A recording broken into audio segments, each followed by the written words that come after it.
pemberhentian sementara darah sebelum melanjutkan peredarannya ke sel-sel tubuh.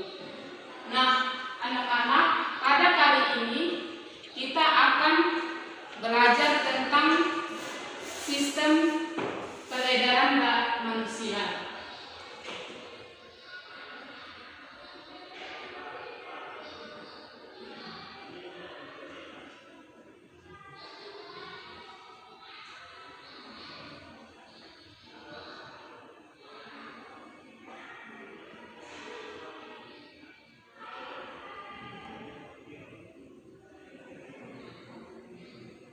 Pada kali ini kita akan belajar tentang sistem peredaran darah pada manusia. Nah, sebelum kita memulai lebih lanjut dalam sistem peredaran darah manusia, kita perlu perkenalkan terlebih dahulu organ-organ yang terdapat dalam sistem sirkulasi ini. Nah, dalam sistem sirkulasi terdapat 3 organ, yaitu organ pertama adalah apa, anak? Ya, yang pertama jantung, kedua pembuluh darah, dan ketiga paru-paru. Nah, jantung itu berfungsi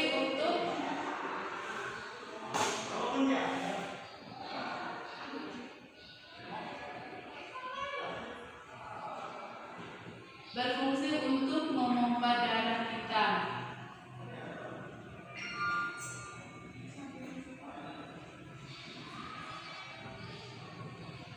Jantung juga dapat menguncup dan mengembang.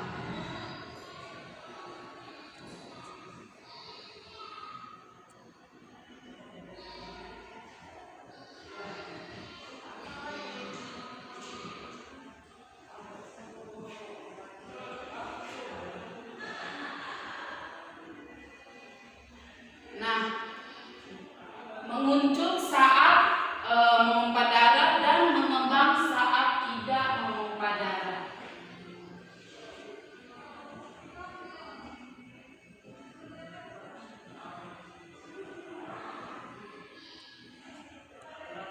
Nah, organ yang pertama itu adalah jantung. Nah, fungsi jantung ini untuk memompa darah kita, dan jantung juga dapat menguncup dan mengembang.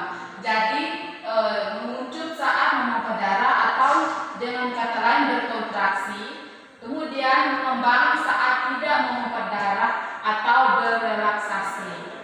Nah, dengan adanya kontraksi dan relaksasi ini, jantung dapat mengakibatkan adanya denyut nadi dan juga denyut jantung. Nah, anak-anak bisa merasakan denyut nadi di pergelangan tangan maupun pada bagian bawah leher. Nah, organ yang kedua adalah pembuluh darah. Pembuluh darah ini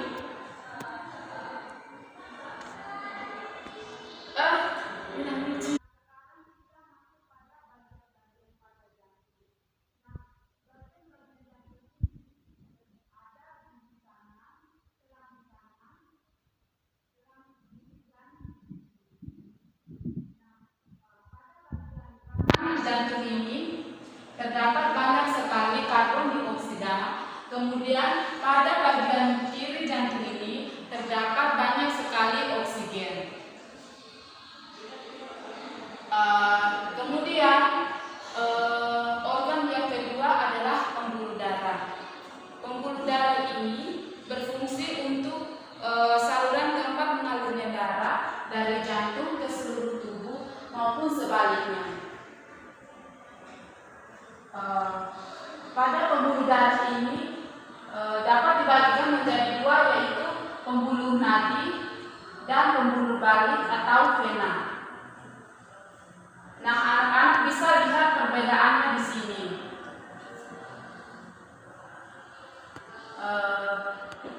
Yang terakhir itu organ yang terakhir adalah paru-paru.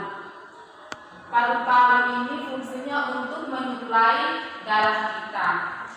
Nah, ketika darah sudah diedarkan di seluruh tubuh, sudah tidak memiliki oksigen atau dia sudah banyak mengandung karbon dioksida.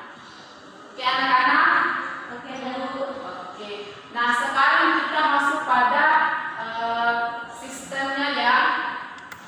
Dalam sistem peredaran darah pada manusia dibagikan menjadi dua, yaitu sistem peredaran darah besar dan sistem peredaran darah kecil.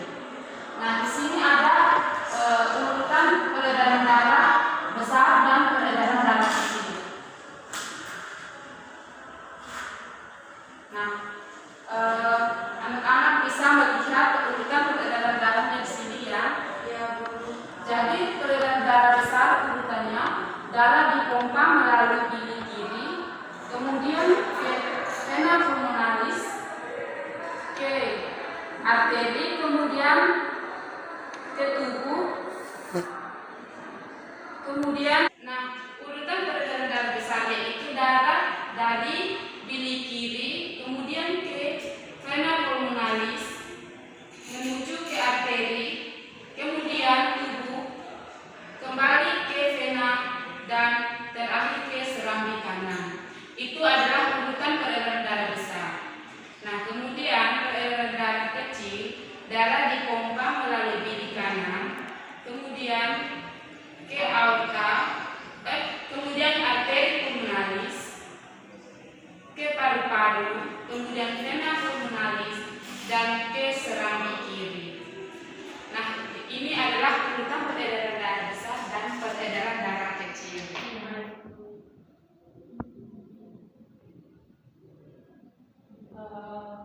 Dari penjelasan Ibu tadi, apakah anak-anak sudah paham?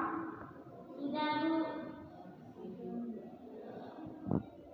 Mungkin materi kita cukup sampai sini saja. Tugasnya sudah Ibu share ke grup WA yang mohon dikerjakan.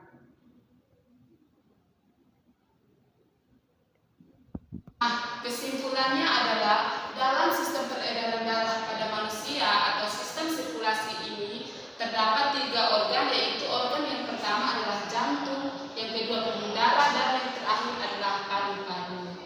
Kemudian sistemnya itu dibagi menjadi 2, yaitu sistem peredaran darah besar dan sistem peredaran darah kecil. Sudah paham anak-anak? Sudah, Bu. Oke, materi kita cukup sampai di sini saja. Tugasnya sudah Ibu share di grup WA ya. Mohon dikerjakan. Sebelum kita mengakhiri pelajaran